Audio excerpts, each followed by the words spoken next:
how can I display it?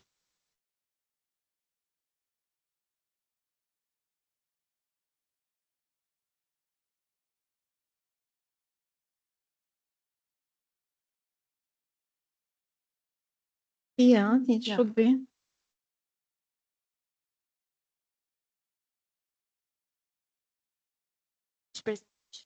Yes.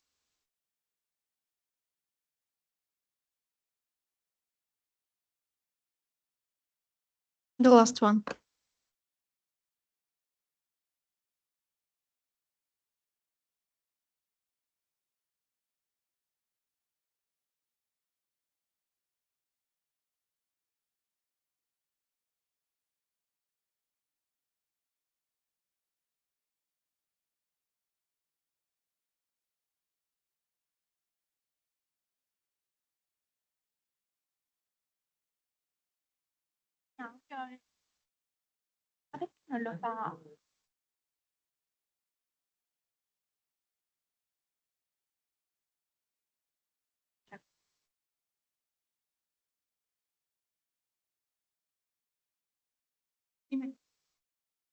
Qual è questo? No, no, no.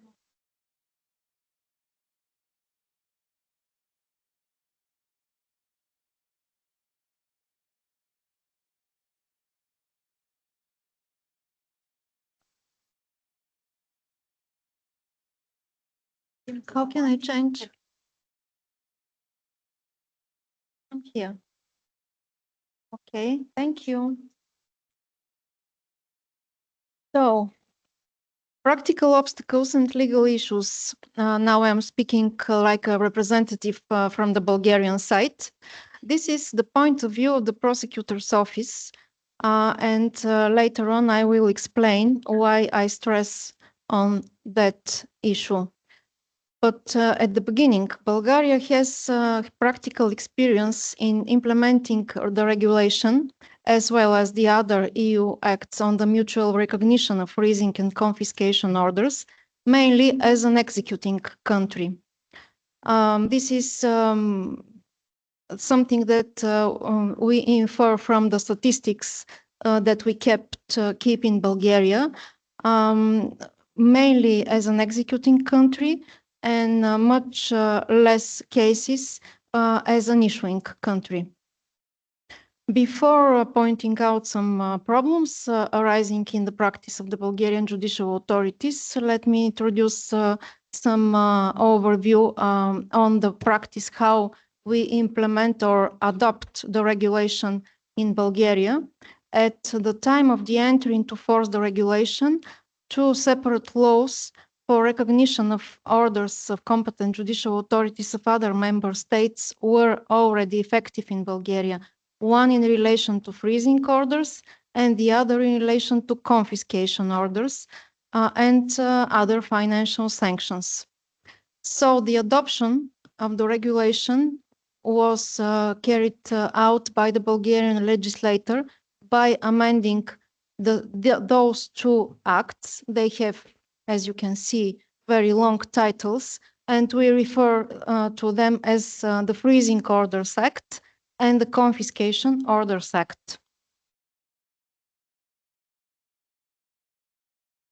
According to the practice of the Bulgarian courts, both as an issuing and executing authority, the order for direct confiscation of property is most often applied. There are, however, cases of recognition of freezing or confiscation orders against third parties. Cases of extended confiscation or not conviction-based confiscation are much less common. Most often the types of crimes for which foreign judicial authorities send confiscation orders to the Bulgarian courts are fraud, tax crimes, human and drug trafficking.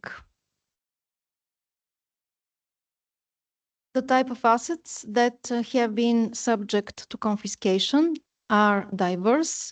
Most often it is a matter of movable property, money in bank accounts. A common case in practice is when the holder of the bank account is a legal entity whose manager has been convicted of a tax crime. for example, tax evasion through fictitious transactions. There are also cases of execution of orders issued for the confiscation of real estate, apartments, houses, and so on.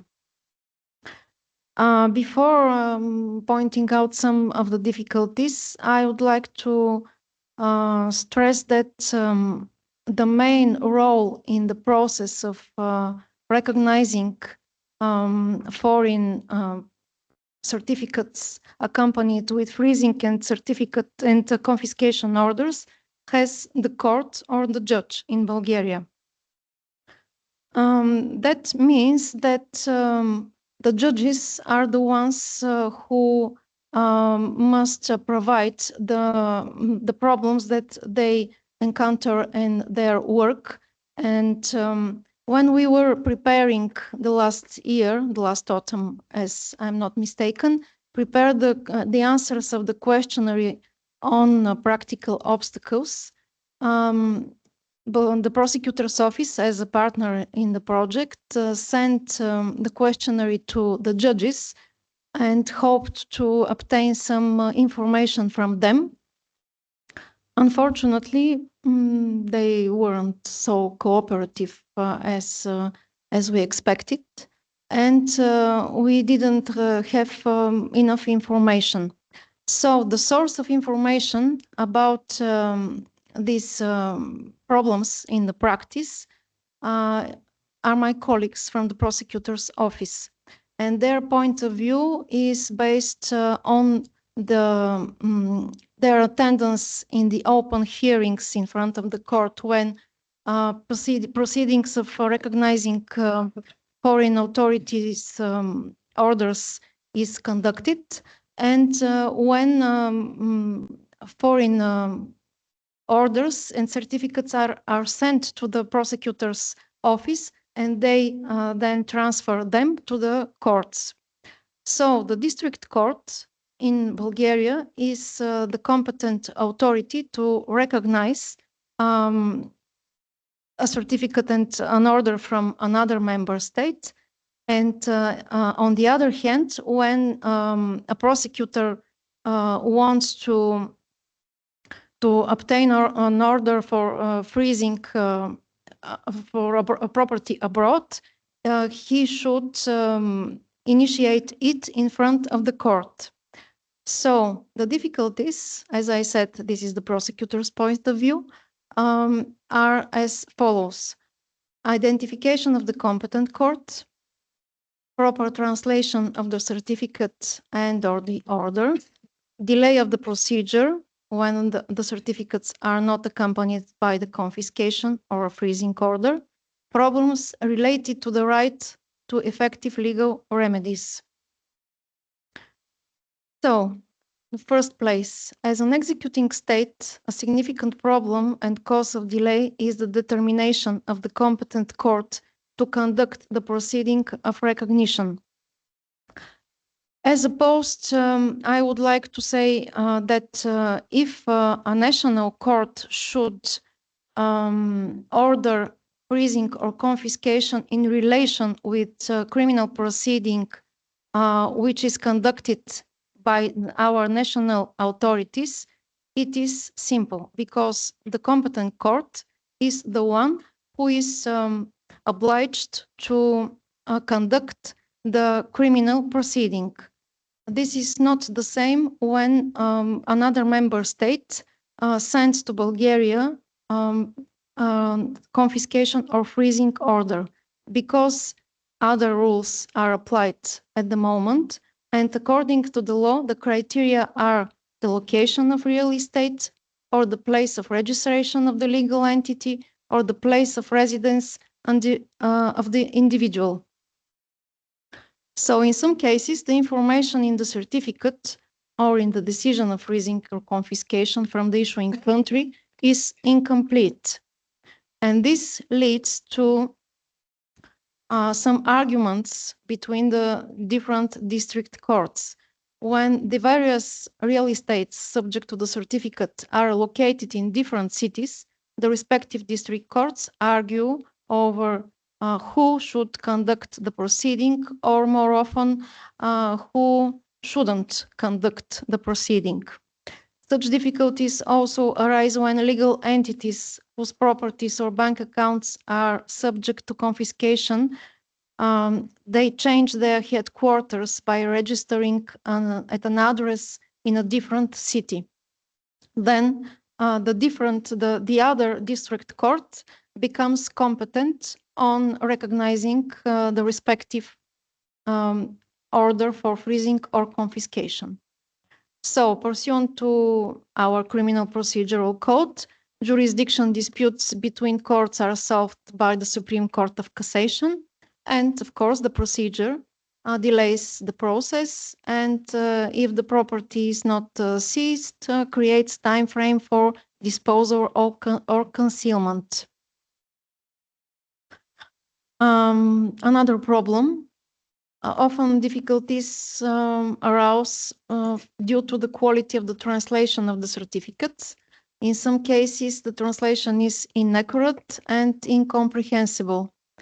For example, it cannot be established from the translated text sometimes whether the request is to freeze property, to recognize and execute a final decision of confiscation, or it concerns confiscation that has been ordered in civil proceedings.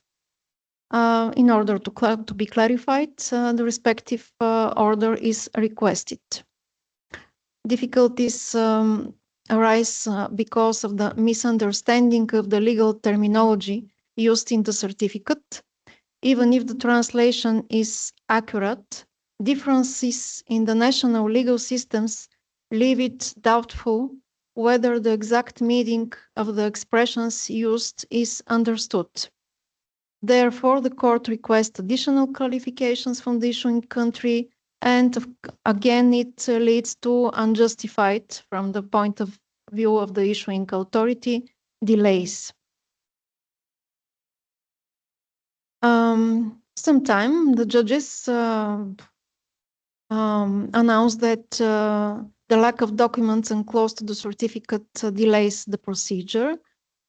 Cases have been reported in which the issuing country does not provide the order for seizure or confiscation, as well as the translation of these documents. As you can see, sometimes the rules of the reglement are not properly understood by the court.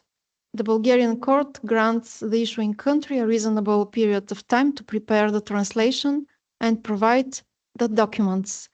Of course, there are a list of translators to the Sofia City Court, the capital of Sofia, of Bulgaria, where the most cases are conducted. And without any delay, most of the judges they require translation from those translators and do not rely and do not wait only the issuing country to provide such. Problems arise regarding some orders for confiscation when has been found out that the property is subject to seizure in pending criminal proceedings conducted in Bulgaria. Pursuant to the regulation and the National Confiscation Orders Act, the court may postpone the execution of the confiscation order, and this is not a problem, but there is no mechanism for interaction between the court and the prosecutor's office, and it turns out that it is not clear who is obliged to check whether the criminal proceedings are completed within the territory of the Republic of Bulgaria. And sometimes the judges think that the issuing country should send one more time a certificate before they recognize the execution on the territory of Bulgaria.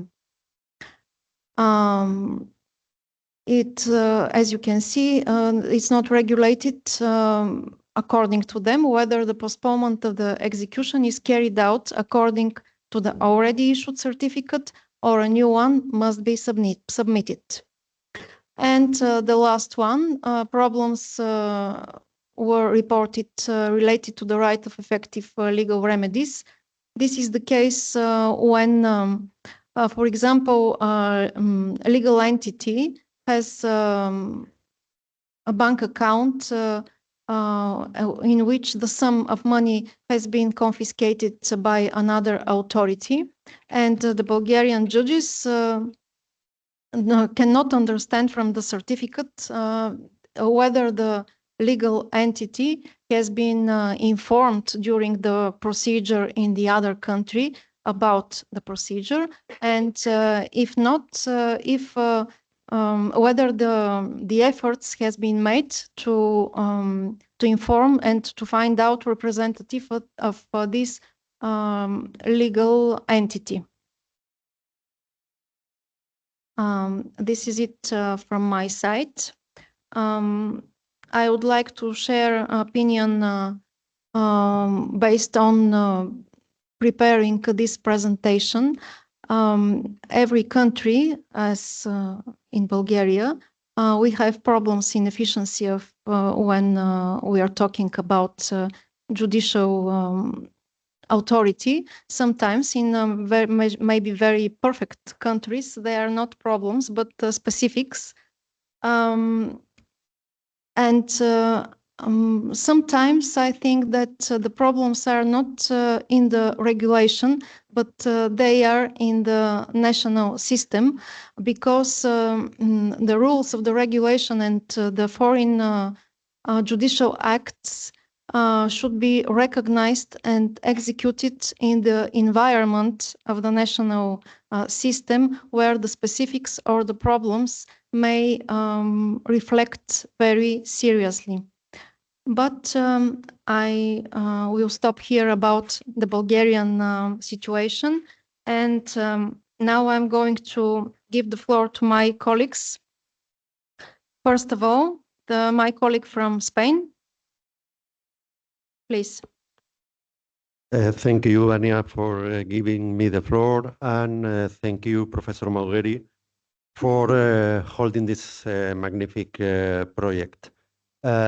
2 weeks ago, a very famous Spanish composer, poet, and singer was given the Princess of Asturias Prize. And when he delivered his thankful speech, he told that if you have something important to say, you only have to talk or to speak 3 minutes.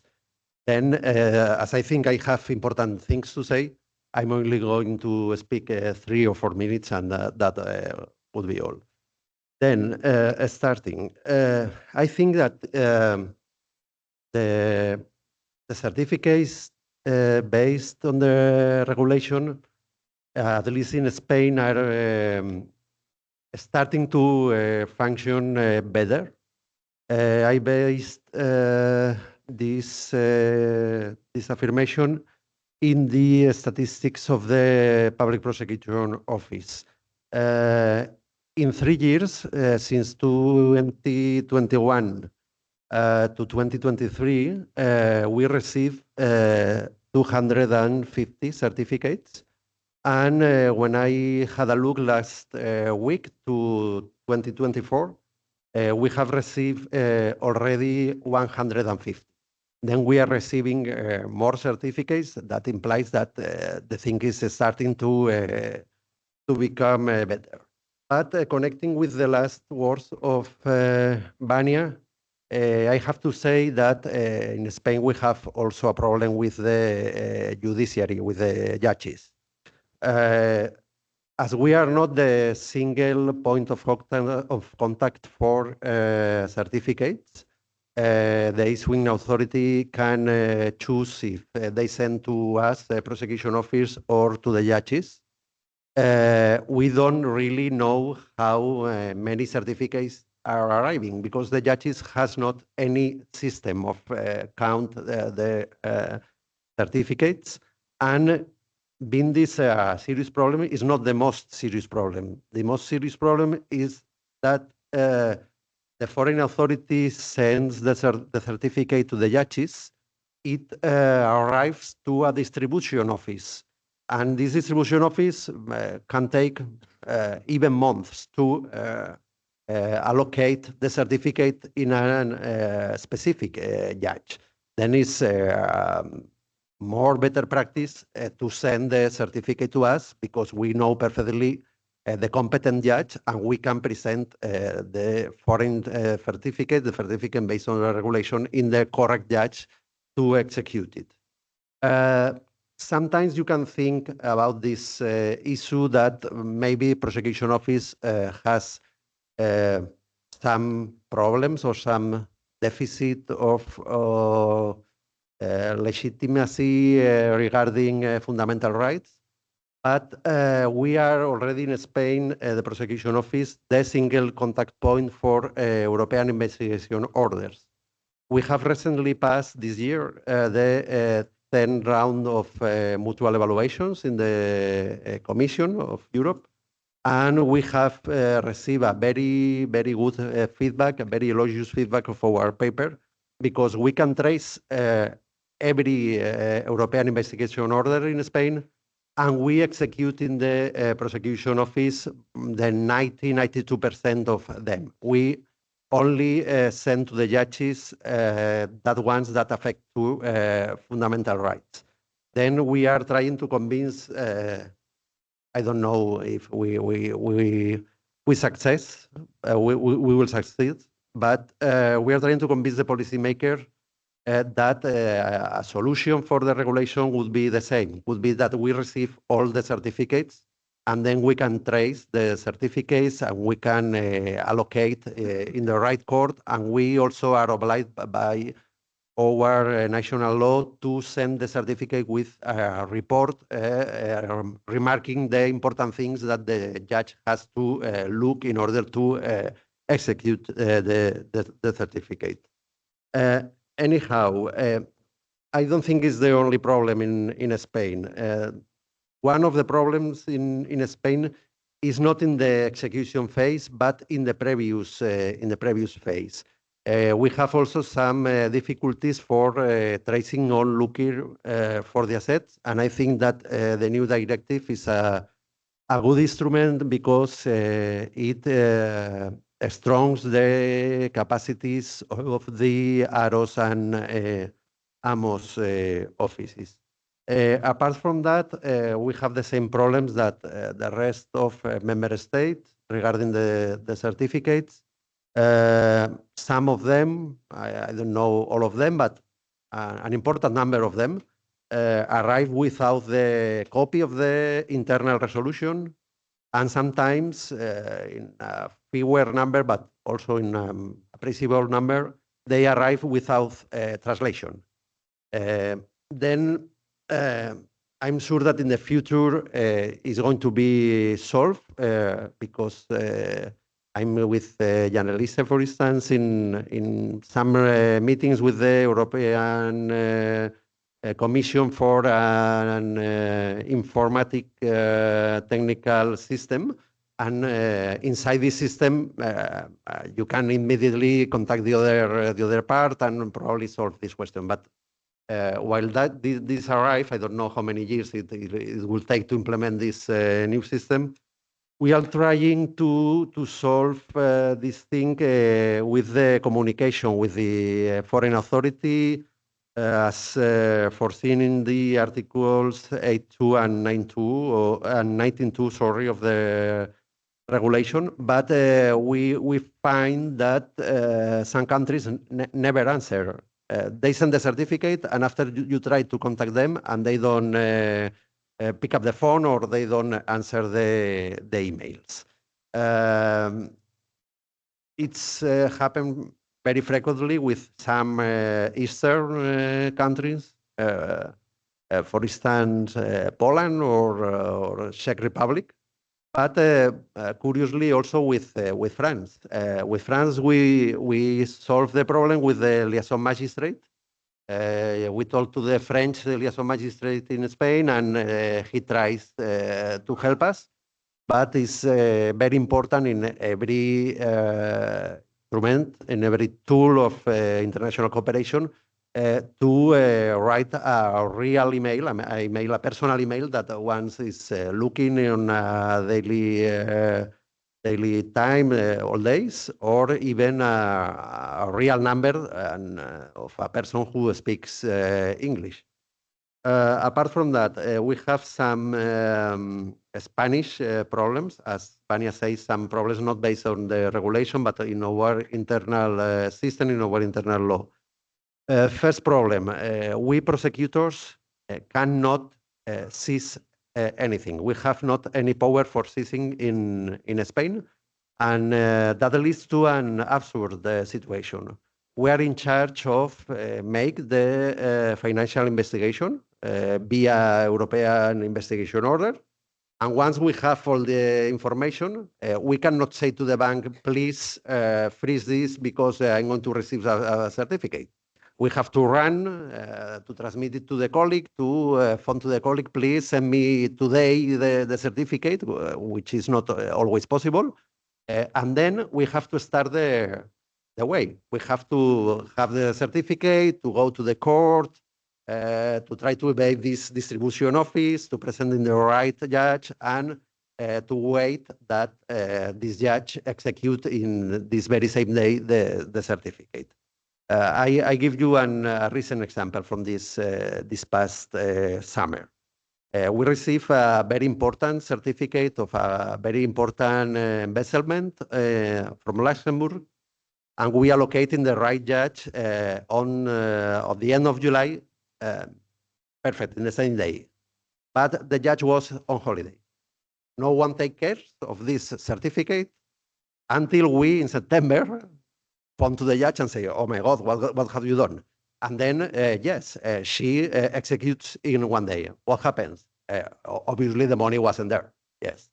Then it would be very reasonable that, and we are asking for that also to the policymaker, that at the end of the financial investigation, we can freeze, at least temporarily.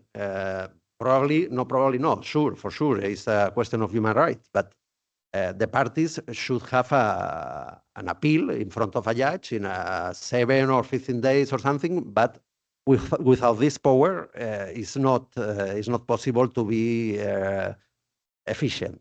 And again, I don't think that affects any fundamental rights because according with the new directive, the ammo and arrow is going to freeze things. And I don't know in the other countries, but in Spain, the arrow and ammo is depending of the government. Then if they are depending directly of the government, they are affecting fundamental rights. Or you can think that maybe can be some influence or something. Then is what we claim.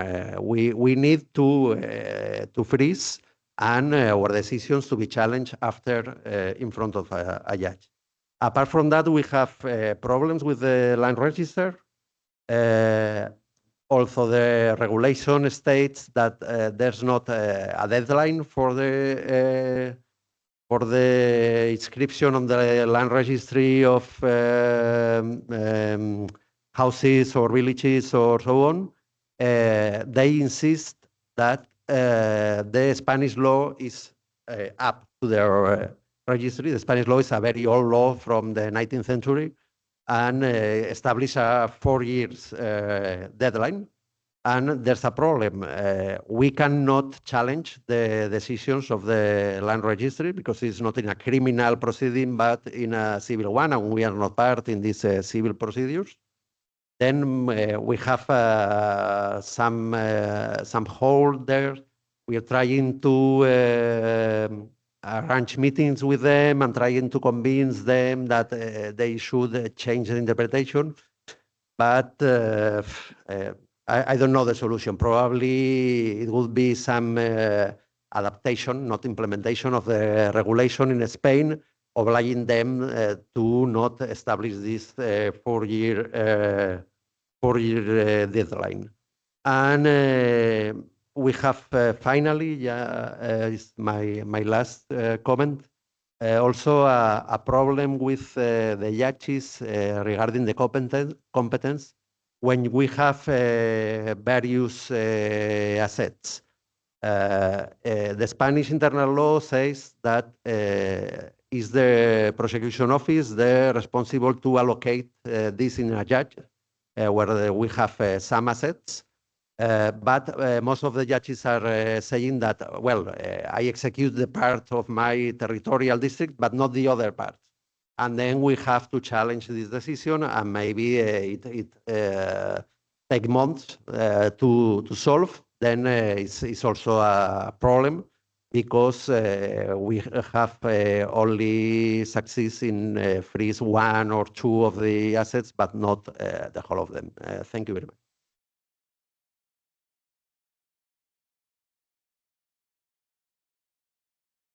Thank you very much for your speech. It was very practical, and it shows that when we want to be efficient, we should be very inventive sometimes.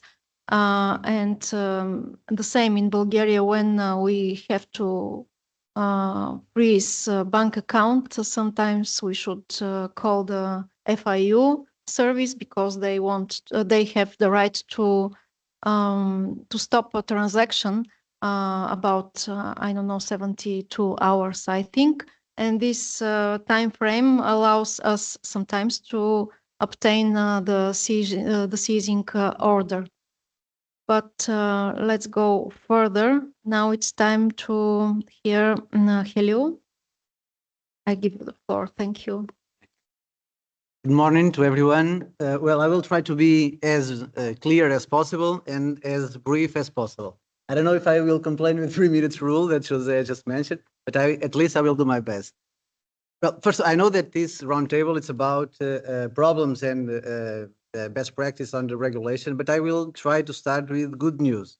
And the good news is that I tried to speak in Portugal with a lot of colleagues, actually. I made a lot of phone calls to prepare this roundtable. And the good news is none of them actually identified any case where the regulation has been refused, as the execution of the regulation has been refused. I don't know if they exist or not in Portugal. The case is no one identified any case of refusing the execution of the regulation. And about good news, I think that's all. At least one good news, but I think that's all.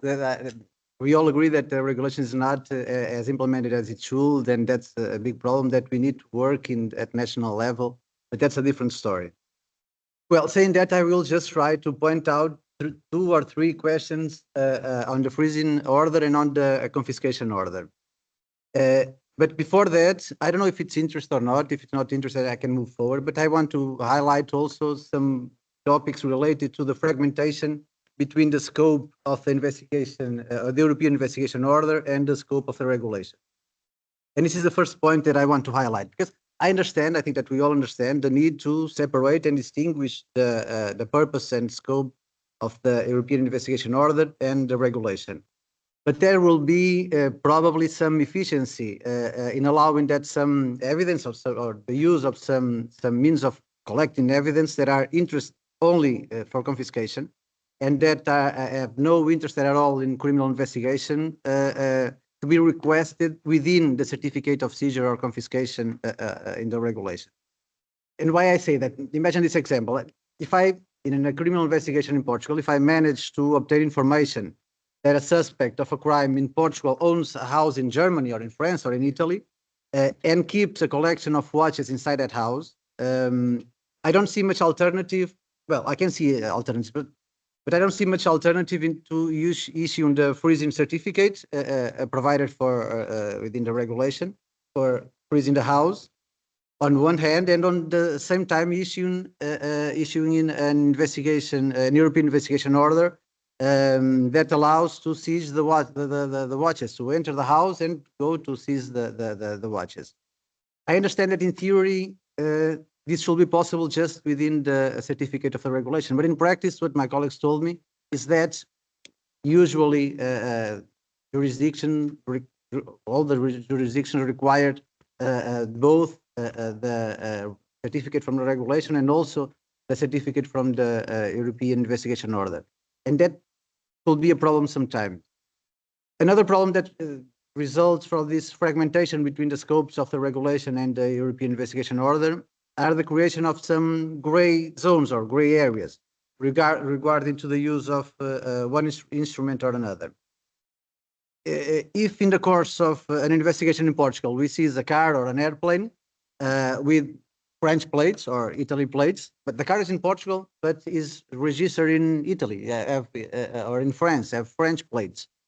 If we want to register in France that seizure, which instrument do I use? Do I use the certificate of the regulation? The car is in Portugal, has been seized in Portugal, but the car have French registration, French plates.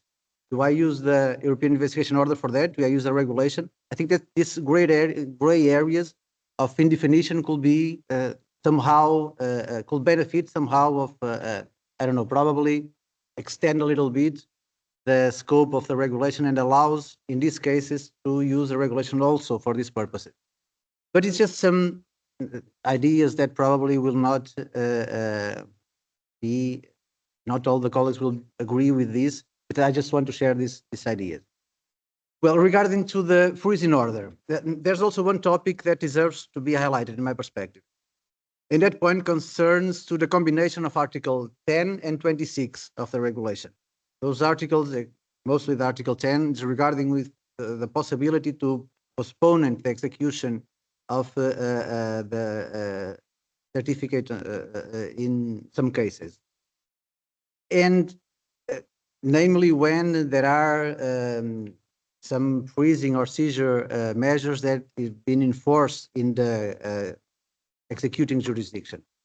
In a reality that is appearing very frequently in Portugal, at least, I don't know if in your jurisdiction, but at least in Portugal, it's appearing very frequently, is the existence of requests to freeze a bank account that are already subject in Portugal of a freezing order, or even more frequently, orders to suspend the movement that account under the preventive anti-money laundering mechanism, both with the prosecutor office or the FIUs. And that's happened a lot. And there are even departments where in the last 3 or 4 months, all the requests received under the freezing certificate of the regulation were related with bank accounts that are already subject to that mechanism that suspend bank accounts in Portugal. Not always having a freezing order, but this preventive mechanism from anti-money laundering is usually already in place. And I think that's an explanation for this. And probably that happened because almost all the regulation certificates are issued in connection with crimes related with the victim, usually victims of online frauds or scams.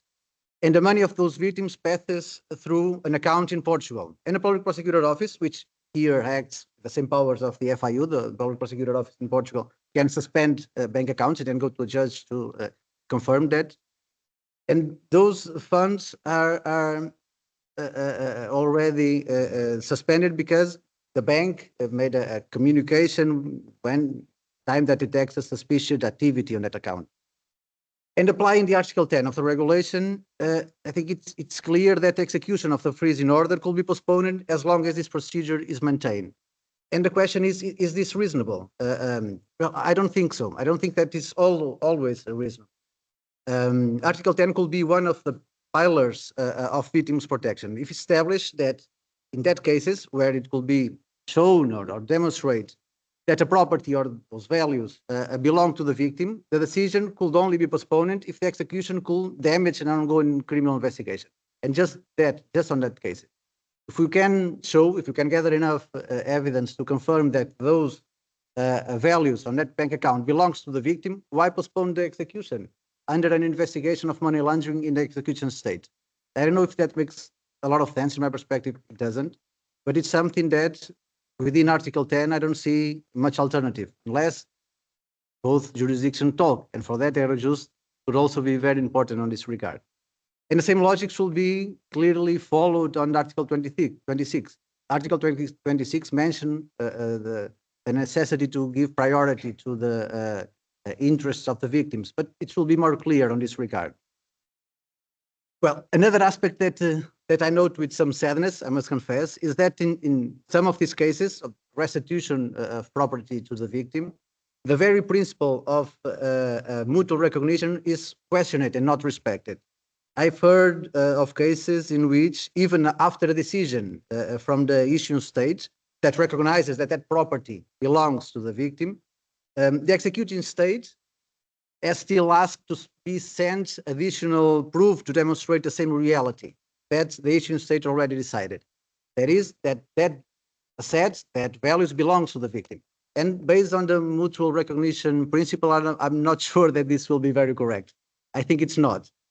Well, and about that, I will not make any further comments. Well, still on the subject of the freezing orders, it's the need to draw up guidelines on the cases which large or exceptional costs should be considered for the purpose of Article 31, paragraph 2 of the regulation. I think that probably, again, Eurojust could probably play an important role here, defining that guidelines that help us to understand in which cases this concept of large or exceptional costs actually can be considered. And finally, I'm almost finished.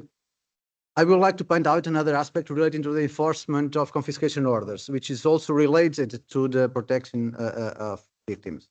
And I think that the most complex issue at this moment within the application of the regulation, at least in my perspective, concerns with the cases in which, at the end of the proceedings, the court decision is to consider returning the property to the victim or award him or her a compensation. Susanne already mentioned that, and I think that this probably it's the most complex thing that we need to solve. I think that obviously there is no problem at all that the final decision from the court order the restitution or the compensation to the victim. It's everything perfect so far. The problem is that in most member states, when there is a decision to compensate the victim or a decision of restitution, and restitution and compensation are very different concepts that have different proceedings, different objectives, and different consequences. But when in some jurisdictions we have a final decision that decides to aware compensation to the victim or decides to returning restitution to ensure the restitution of the assets to the victim, usually there is no decision on confiscation because the court is satisfied that, first, at the same time, we are ensuring that the victims recover what they lost, and at the same time, we are ensuring that crime does not pay because the perpetrator will not benefit from it because it will have to pay it to the victim. The question then arises is, if there is no confiscation decision, if there is not a decision that say we will declare the confiscation of this amount of this object, and if it's not that, the question is, can the regulation can be used? Can we use the Annex 2 of the certificate number 2 of the regulation? It's not very clear. It's not very clear, and I think that we probably should think a little bit about this and see if we get to any conclusion. Because according to the regulation, a confiscation order means, and I will try to read the concept of the regulation. A confiscation order means a final penalty or measure imposed by a court following proceedings in relation to a criminal offense, resulting in the final deprivation of a property of a natural or legal person. Well, in the case of a final restitution order, it may still be admissible. I think there's no major problems about that. But what about the compensation cases? That's not so simple here. When we move forward to compensation, it means that restitution is not possible because those assets, the specific assets that belong to the victim, already disappear. And only in that cases we move forward to compensation.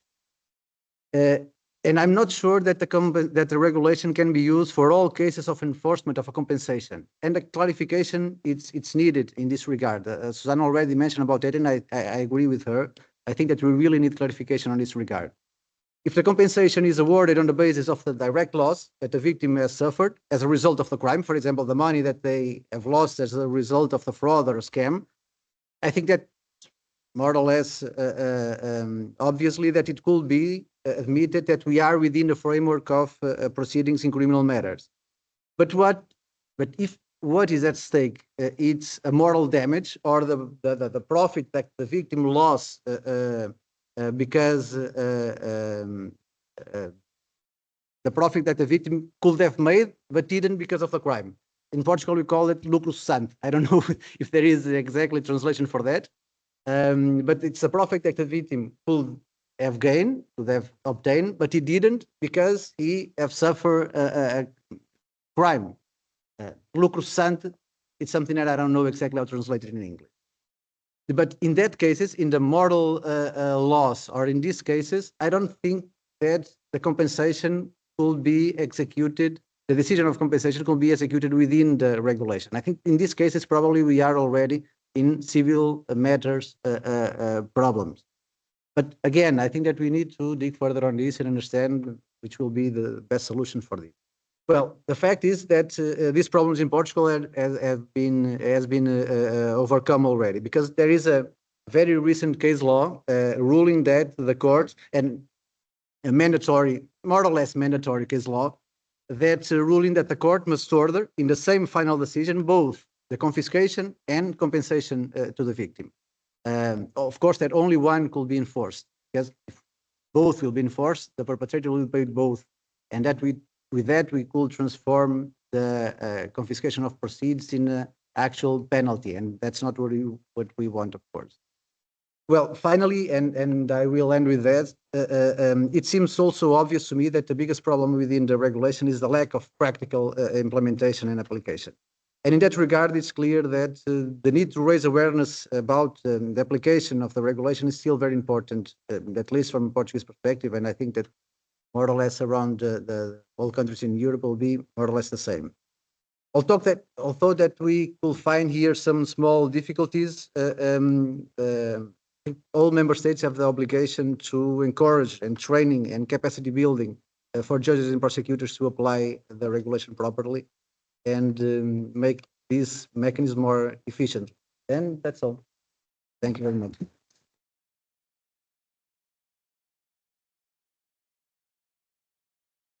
Thank you very much, Helio. It was an excellent presentation. Thank you for raising awareness on the issue of compensation and the need of training. This is something that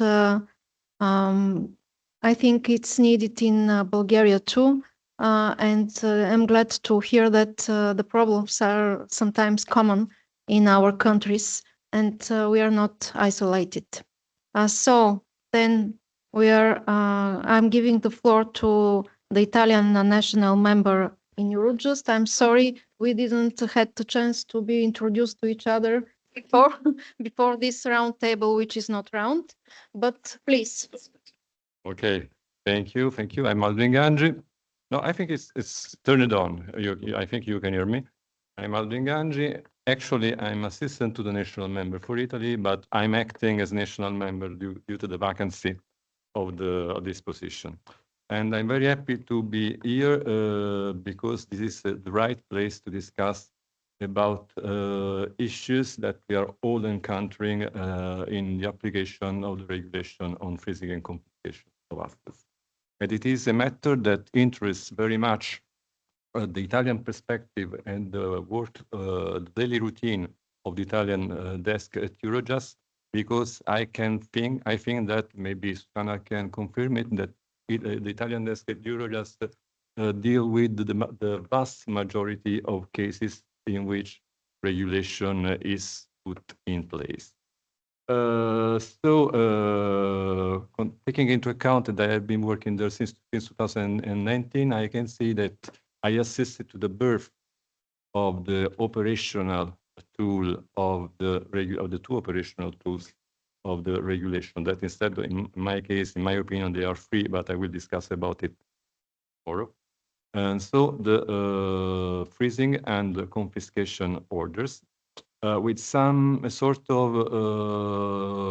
fear about the consequences that we could expect with regards to some expectation that Italy had as a consequence of the application of this regulation. I'm making reference to the possibility of enforcing for the first time within the scheme of the regulation freezing and confiscations of assets out of criminal proceedings, and within, as stated in recital 13 of the regulation, issued in the framework of proceeding in criminal matters. As some of the speakers this morning has already underlined, this was a provision, the one contained in recital 13 of the regulation, that was pushed and endorsed by Italy in order to what?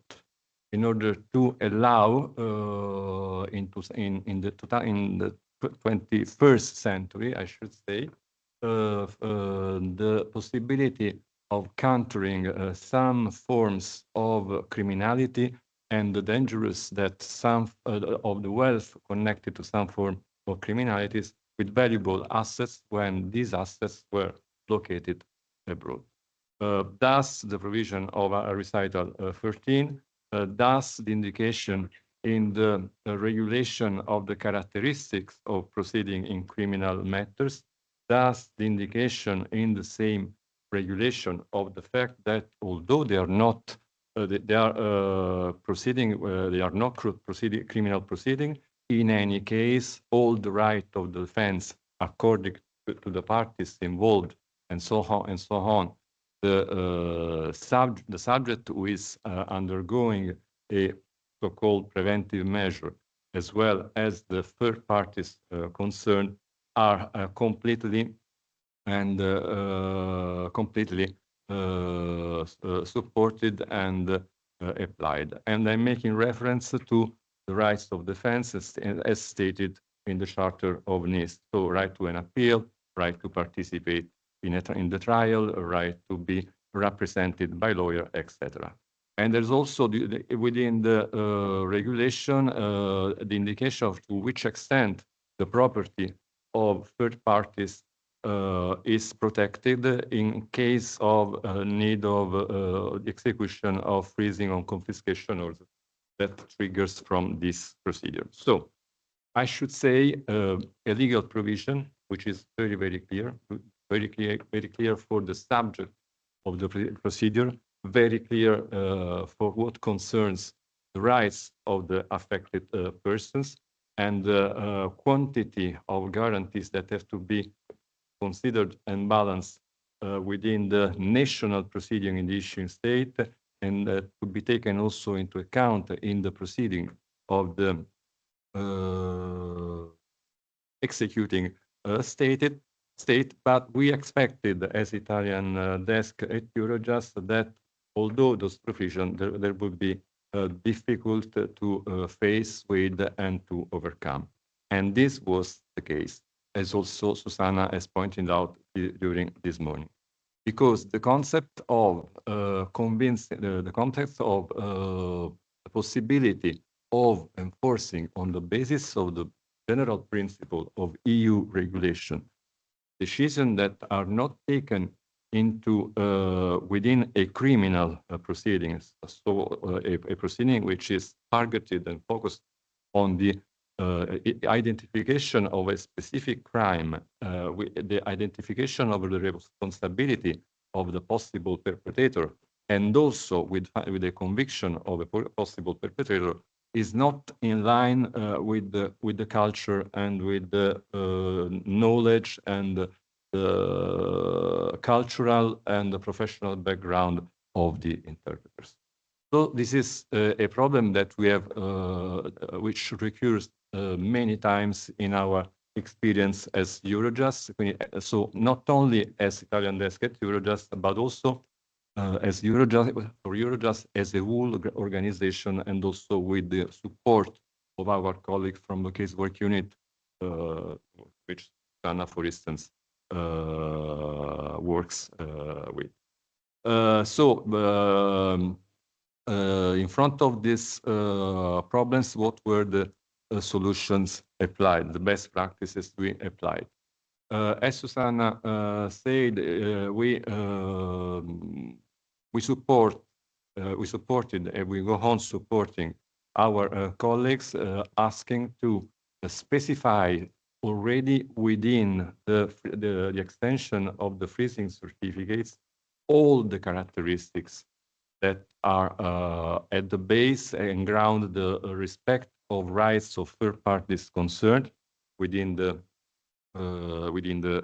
certificate, so that so to provide the executing authority with the background of our legislation and the consequences of this legislation and its relation with already indicated and ruling of the European Union Charter for Human Rights.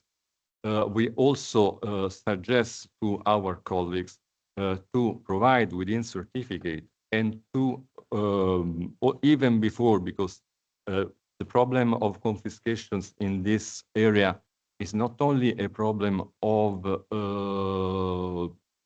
letting understandable the procedural background of the requesting state, but this is also a problem of taking into due account the right of the parties concerned or the affected person.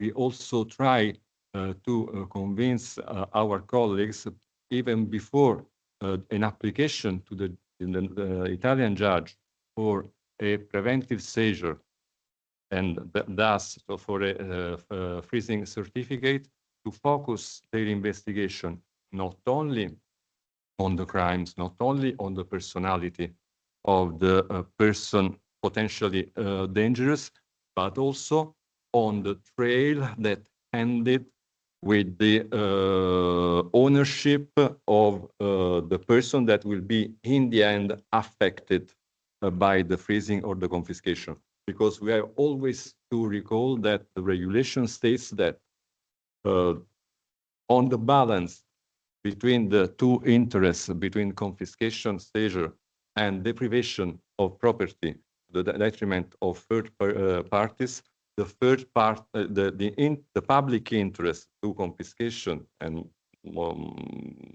even before of freezing prevails unless there is a bona fide right to be protected. Not only the type of rights that can be filed before a card. So this is the indication that we give to our cards. What's the outcome of these practices along the time? We can say that after 4 years of application, this child with bad habits, the regulation, and where those bad habits were due to bad nurses and obstetrics, and I should say babysitters, is changing. I remember that in the past we encountered some problems, for instance, with Spain that we have completely overcome. We have no problems at all when we when our guidance is followed by our colleagues in Portugal, for instance. We had continued until yesterday, I should say, to have such problems with Romania, was the toughest jurisdiction to solve these cases. And yesterday we had the first positive final decision on confiscation in application of the regulation. But where is the stake?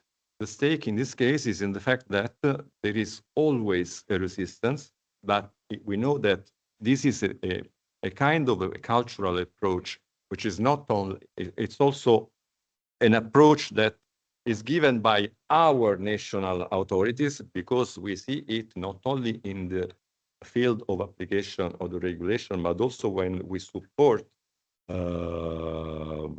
requests in terms of application of the regulation or other measure from other colleagues and desks from other Eurojust countries. The cultural approach that when the judge has to compare the provision of the regulation with the loophole or with a national provision in apparent contrast with the regulation, forget or has a difficulty to remember that the regulation is binding and is trying to apply its national solution. And these are the efforts that Susanna was mentioning before during his intervention. Other area in which we counter important difficulties, so, and in particular for very sensitive matter as far as Italy is concerned. We are no more in the field of proceedings in criminal matter, but this time we are in the field of criminal proceedings. I'm making reference to cases of illicit trafficking in cultural goods, which is a very sensitive area in which Italy is involved at international level. Why? Why and where is the problem? The problem stands in the fact that we have a legal provision which is also contained in the Nicosia Convention in the same way in which it is regulated in Italian law, but we know that there are only 7 or 8 countries who have signed the Nicosia's Convention, so the illicit exportation of cultural goods, which allows the confiscation of goods illicitly exported, even in the case in which there will be no conviction. So we are within the cases of criminal conviction, which will never end in criminal cases, which will never end in a conviction. And also in these cases, it's hard to cope with some exceptions made by our partners when they are called to execute freezing and confiscation order, and in the middle, in between, also restitutions according to Article 29 of the regulation. Here again, we are in a sector of the of the regulation where, as I said, we don't have to put on the table the characteristic of and the problems that are related to a proceeding in criminal matters. We are in a criminal proceeding. We are in a criminal proceeding with a crime that has to be investigated, with a possible author that is investigated, but probably this crime is time-barred, the investigation is time-barred, the crime has fallen under the statute of limitation, or the suspects will never become a defendant because the fact is so old that it is possibly passed away. But in this case, the tools that are offered by the regulation are in full compliance with the expectation of our national authorities.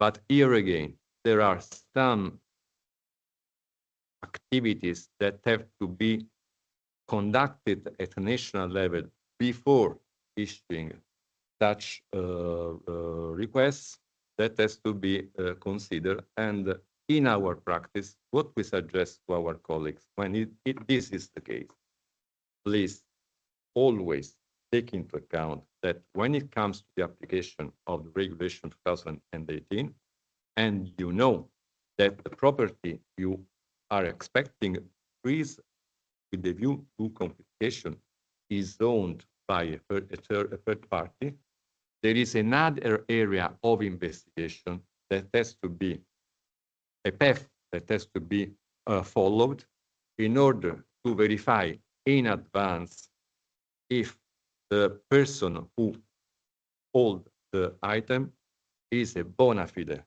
party or not. Because if we present,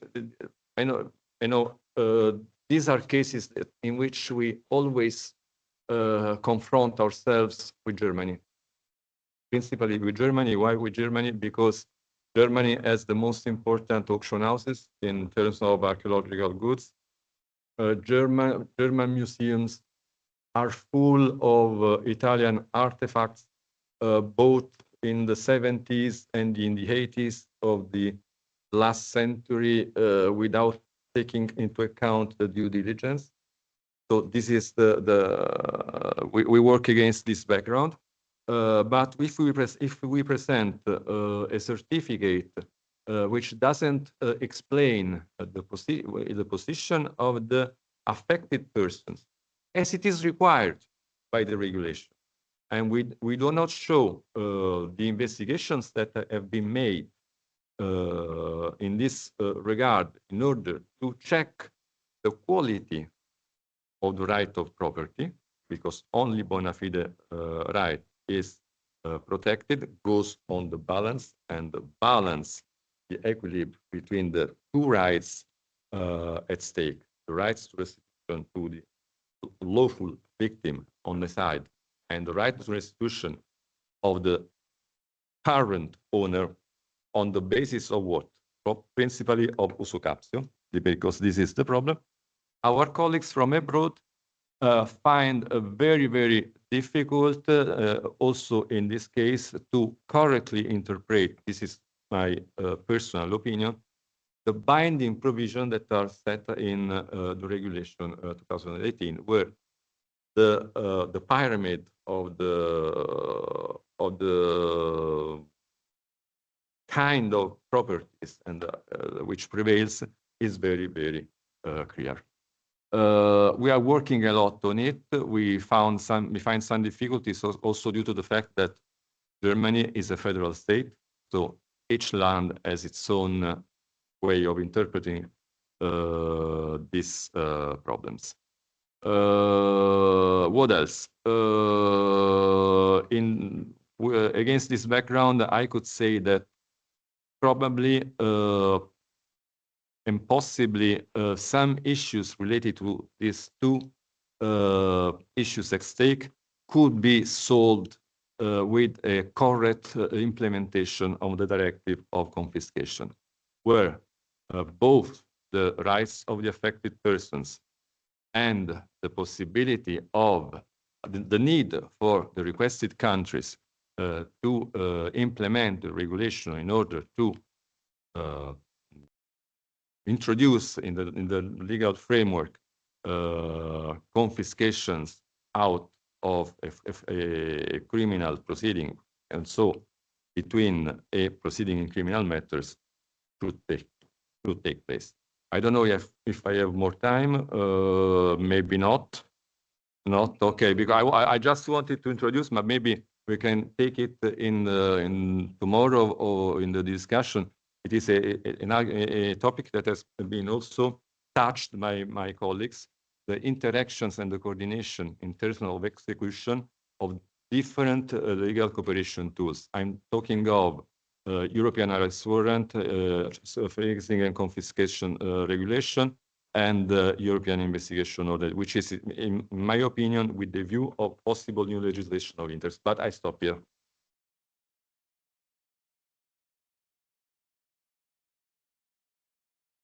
Thank you very much. The role of Eurojust has always been crucial for the practitioners.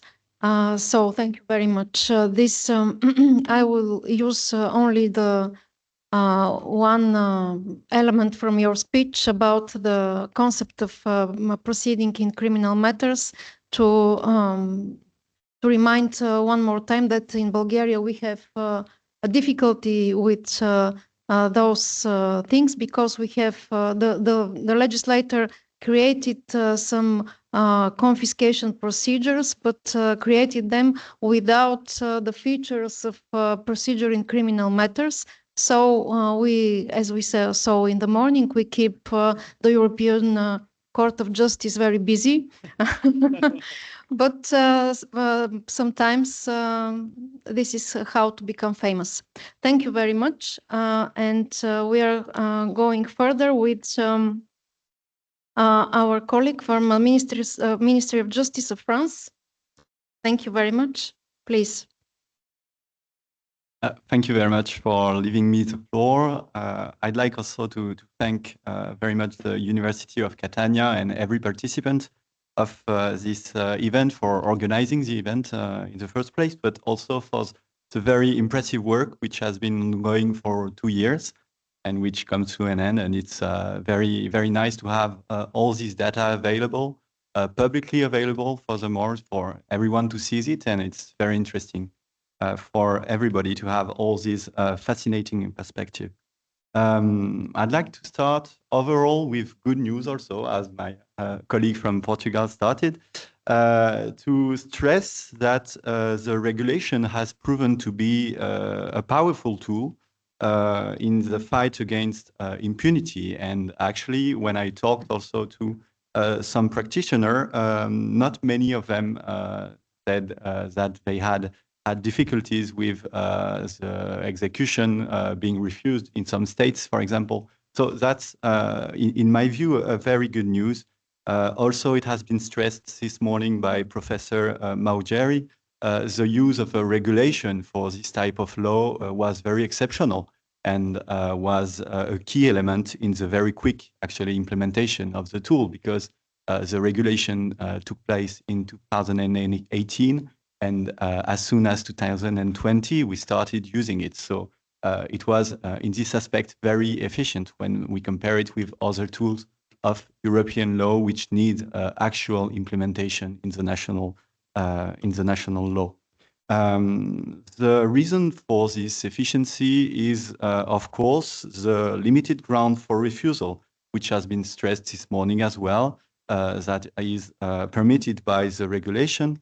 The direct transmission is also a key element to efficiency between the jurisdiction, and also the use of a standard form has proven very efficient and has proven to save some translation time, as the translated form is available for everybody to use, and it can save some very precious time. So these are for the overall view, which in our opinion is quite positive for this instrument. Of course, we face some challenges, and in our perspective, the challenges are not so much legal challenges, but more of practical, very practical issues that need to be addressed. And the first challenge is, of course, the time. Time is a key factor in the use of this instrument, as the transfer of money can be very quick from one country to another and then another. And it's sometimes hard to keep track of the money. So we need to be as efficient as possible in tracing the asset. So that's the first point, and seizing the asset once it has been correctly traced. So one of the good practice that we identified in this aspect, and that has been identified in the cases which actually worked very well, was the use of the Aero network, which have access to very important information and can access them very quickly with an answer within few days. And with this answer, we can issue then the freezing order, and it can be very, very efficient using the Aero network, and in particular the Karen network, which is very important in this aspect. Using a European investigation order has also proven to be very efficient prior to seizing the asset. But of course, it takes a bit more time, and sometimes we arrive too late once we know that the assets are in a country because of the execution of the European investigation order. Sometimes it's too late, but also it has proven to be quite effective, and as well as joint investigation teams, which can be very effective in this aspect. So that's, in our perspective, the biggest challenge of this tool, because of course with the internationalization of exchanges and the financial system, which is always more open, it's hard to keep track with the money transfer. Translation in this aspect is also, of course, an issue. Several days or even weeks are sometimes necessary to translate the freezing and confiscation order. And in this aspect, it can be precious time which the criminals will use to move the money away. So some prosecutors in France suggested that maybe we could use a high-performance automatic translator, which of course would be needed to be implemented at the European level to be legal and efficient. But maybe it can be something to think about. The second main issue faced in the execution and emission of this freezing and confiscation order is to find the right competent executing authority, and that can be quite hard sometimes. And it's linked also to the better understanding of each other's system, which is needed to complete an efficient system at the European level. Sometimes it can also be very practical issues, such as finding the right email address to send the freezing certificate. And sometimes it's not updated on the European Judicial Network, for example. So it's sent to an email address which is no longer consulted. And then, of course, it's some precious time which is once more lost.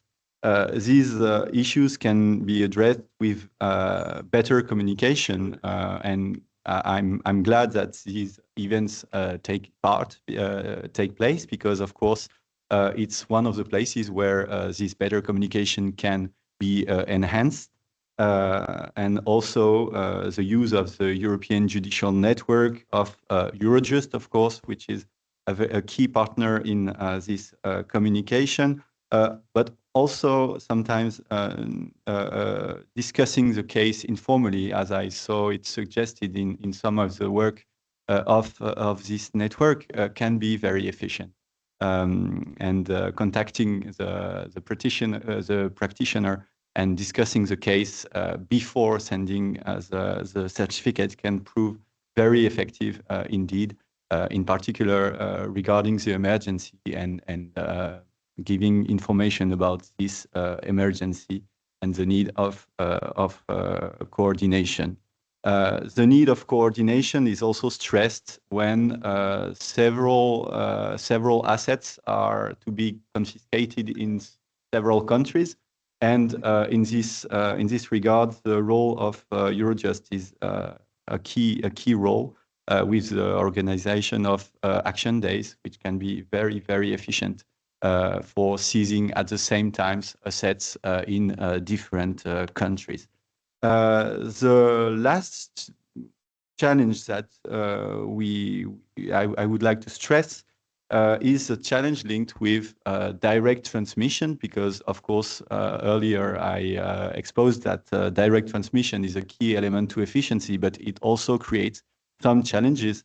One of these challenges is that sometimes the order can be sent by different channels, and the same order can arrive twice, sometimes in different authorities, and it can also, of course, create some problems in this regard. The other issue regarding direct transmission is that there are not always precise data available, because we rely on the courts for the data, and sometimes the data is not as precise as we would like it to be. But this will likely be addressed by the e-Codex project at the European level, which will allow in some years to exchange information via this secured platform, and hopefully to keep track a bit more of all these orders. And finally, a last best practice that we noted was to always be in touch with the financial intelligence unit, because as I said, time is really a key factor. And this financial intelligence unit, very often in some member states, they have the power to freeze temporarily for some days the money. And in one of the cases that we studied, actually, it was a fraud with a lot of money sent to an account in Portugal. And the financial intelligence unit of Portugal temporarily froze the money on the account, allowing the French authority to emit the freezing order, and then it could be executed, and the money was restituted to the victim. So in these cases, of course, the role of the financial intelligence units can be very, very efficient and very helpful.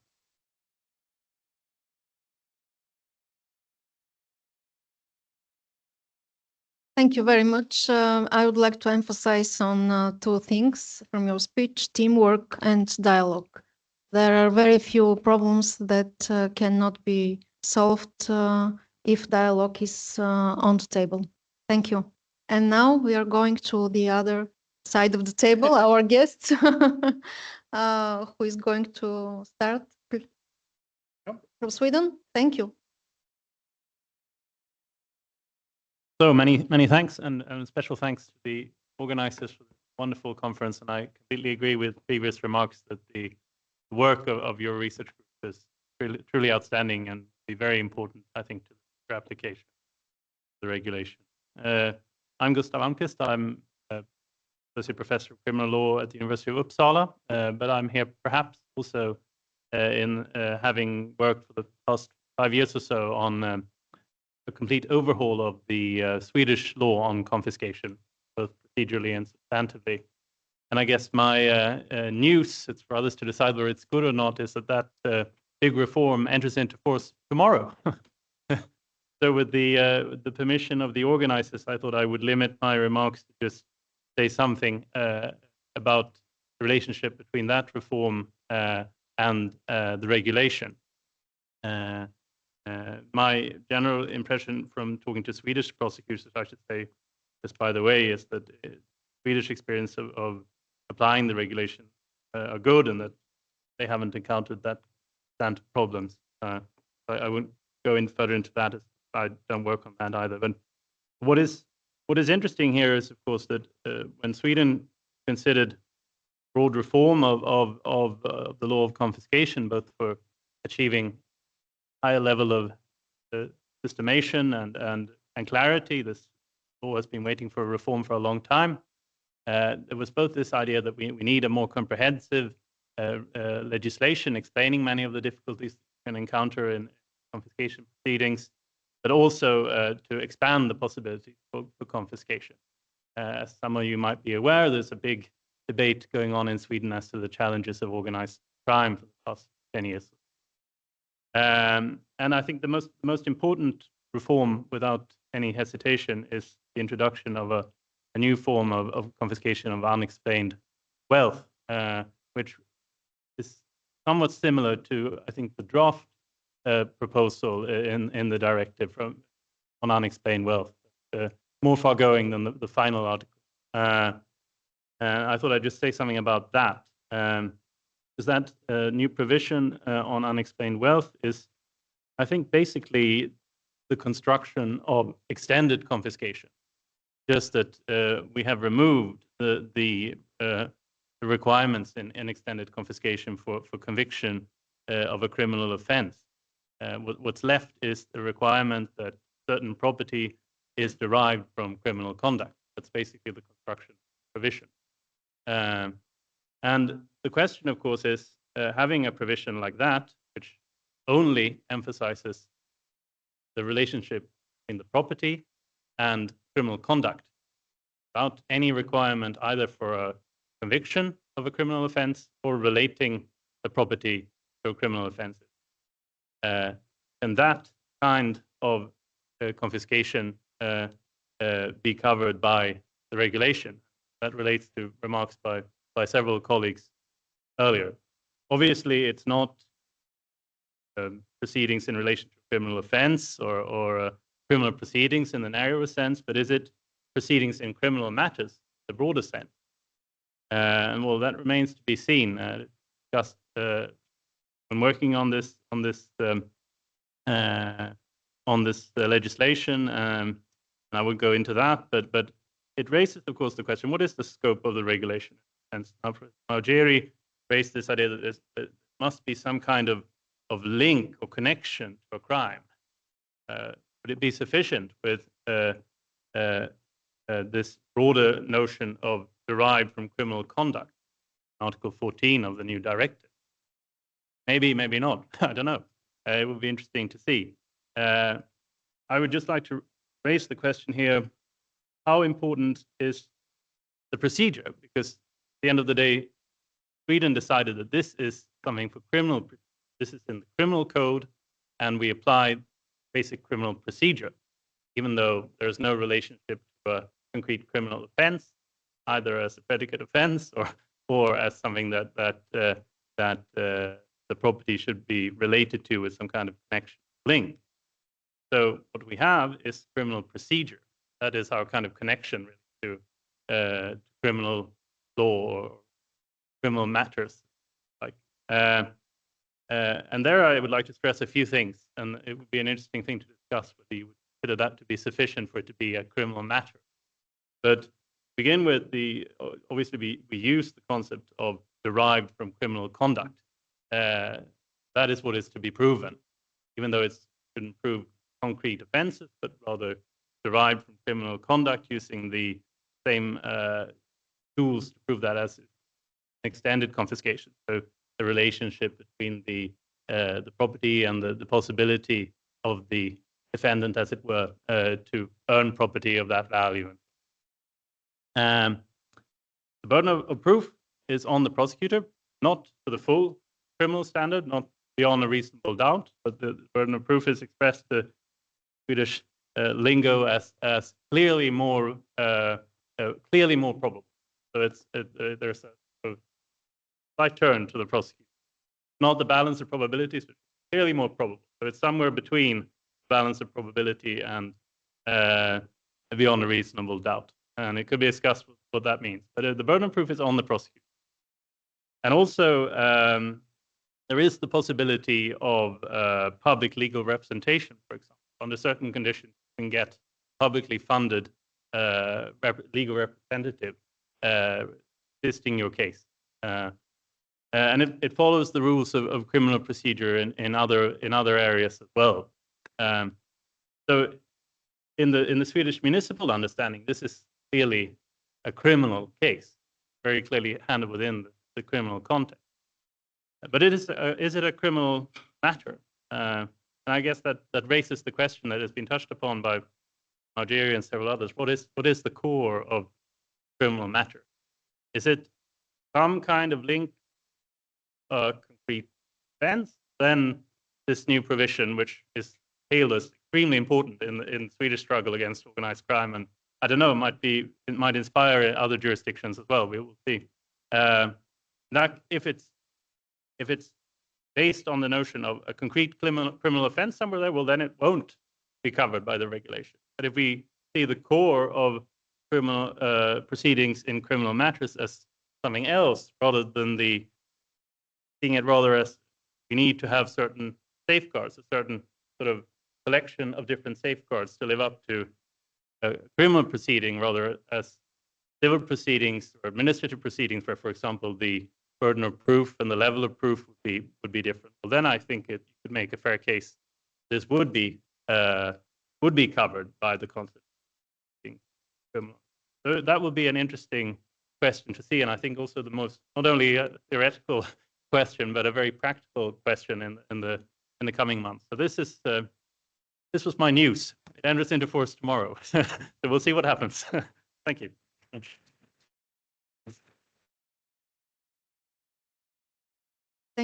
Thank you very much. It's good to hear some good news, not only problems. And I wish you luck in the long way that is in front of the Swedish authorities. I hope in front of other. So please. Thank you very much. So we are a bit late. We are about to have lunch, so I will shorten my presentation as much as possible. And this is the first good news. And the second good news is that I'm presenting some of the outcomes of the fourth project, which is more or less parallel project on the mutual recognition of freezing and confiscation order, whose PI was the University of Turin. And the good news is that our outcomes are almost the same of the Recover project, and many of the problems we encountered are the same that what you showed from your practical point of view today. I can say that the fourth project was split in three parts. The first part was a desk research. Second part, we made interviews with practitioners, and the third part, we drafted guidelines or rather common standard and recommendations for the use of the regulation. Throughout the desk research, we focused on every single member state in the European Union, and we found out that except for 2 or 3 member states, everyone felt the need to adapt, implement, call it as you want, the regulation. And this implementation has been a problem in particular with regards to the I'm going on to the grounds for non-recognition and non-execution, because some member states either made it mandatory or adapted the regulation grounds for refusal to national legal system, which of course it cannot be done by member states. It is one of the area of intervention. Other areas are document and contents and transmission, languages admitted, but let's go on. And indeed, one of the problems is the language, because in the Babel Tower, which is the European Union, the European legislator did not focus enough on the language issues, which create maybe one of the most problematic shortcomings in the mutual comprehension of orders and so on. With regard to the interviews, we interviewed people in 15 selected member states, practitioners, which were both magistrates and lawyers. The outcomes of these interviews are that we struggle a lot in finding practitioners who actually applied the regulation, and the ones who apply the regulation use it once or twice. So this is the main problem, and we can say that the problem of the regulation is that it is not known by the most. It is applied once in a blue moon by the most, and especially when we talk to magistrates, they were a little bit used to the principle of mutual recognition. On the other side, when we talked, we interviewed lawyers and we talked to lawyers, the feeling was that mutual recognition was not their cup of tea, because they gave us answers which are completely in contrast with the principle of mutual recognition. But fortunately, except for problems of translation, of filling in the forms and so on, all the problems you just highlighted before, we didn't encounter problems regarding the grounds for refusal based on the guarantee of fundamental rights. So no one refused an order based on the violation of fundamental rights. Sorry, but I had a presentation and I'm trying to shorten it as much as possible. While orders, language, the lack of experience, lack of uniform legal culture, as you highlighted before, Suggestions made by practitioners is to raise awareness among practitioners. So training is highly needed because not only the regulation, but also the European investigation order, maybe a little bit less the European arrest warrant, which is being enforced for a long date, but European investigation order, the future coming regulation on the European free preservation and production order, which will enter into force in the next few years. So training is highly needed. And on the basis on the desk research and the interviews, we drafted the guidelines which are published on our website, which is projectforce.eu. And of course, I won't delve deep into these guidelines. I can say that we can say that our 4 pillars of the guidelines are the minimum use of ground for refusal. This, of course, should be a last resort.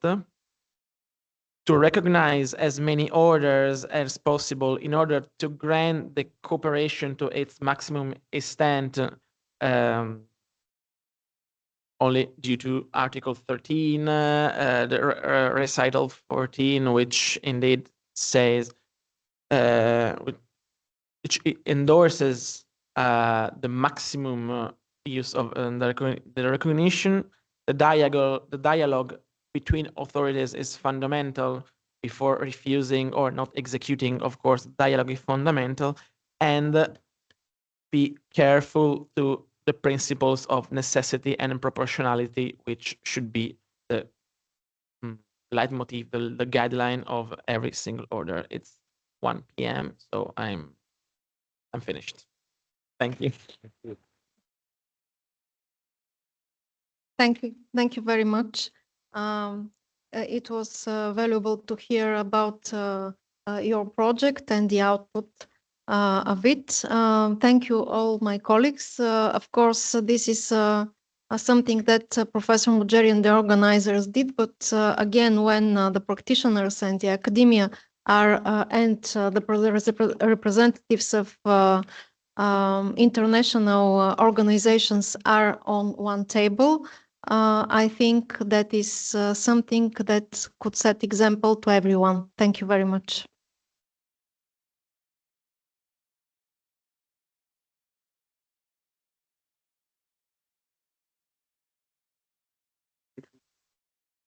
Sorry?